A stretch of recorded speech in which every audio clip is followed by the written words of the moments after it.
ñoo xam ne nee dañuy def marche tey pour xeex pour Farba Ngom ñu ñu teggi injustice bi ñu koy teg. léegi dama lay limal. waaw trésor public. oui versé na Tahirou Sarr.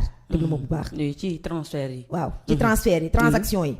di versé na Tahirou Sarr mel ne bu Macky Sall laa wax homme d'affaires. oui versé na ko 18 milliards. nee ma benn. versé na Tahirou Sarr 12 milliards nee ma ñaar. versé na Tahirou Sarr 7 milliards. ñett nee ma ñett. oui le 16 août 2023.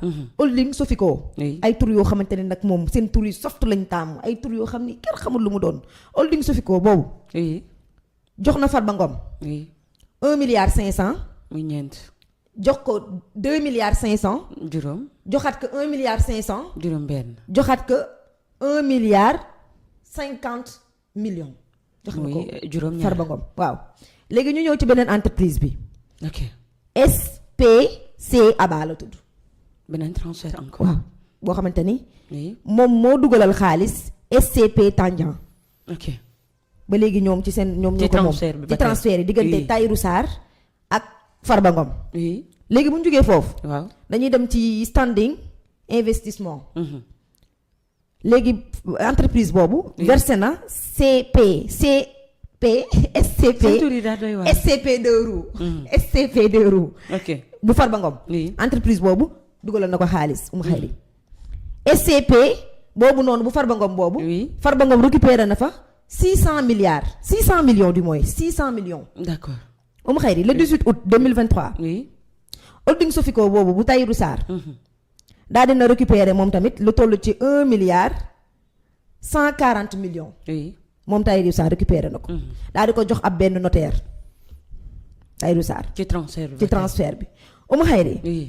ñu dem ci le 26 septembre 2023. rakku Farba Ngom. tudd Ismaïla Ngom.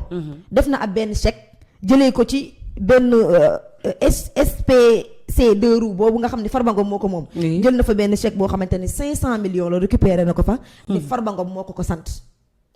rakku Farba Ngom bi. ci transfert yi ba tey. xayri le 25 avril 2024. SCP Doro. ba tey ci entreprise la bokk. récupéré nañ fa lu toll ci 498 millions.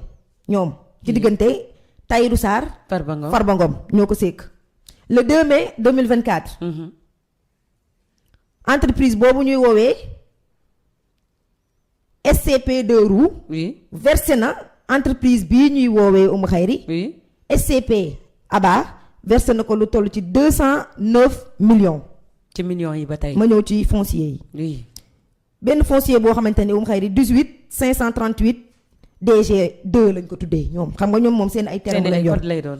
récupéré nañ fa lu toll ci 2 milliards 636 millions récupéré nañ ko fa.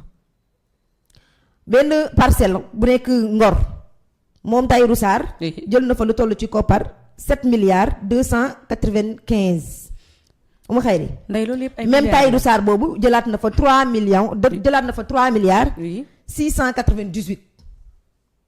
ci millions yeeg ci ay transaction laa la wax transaction yu ñu sekk entre Farba Ngom. ak Tahirou Sarr.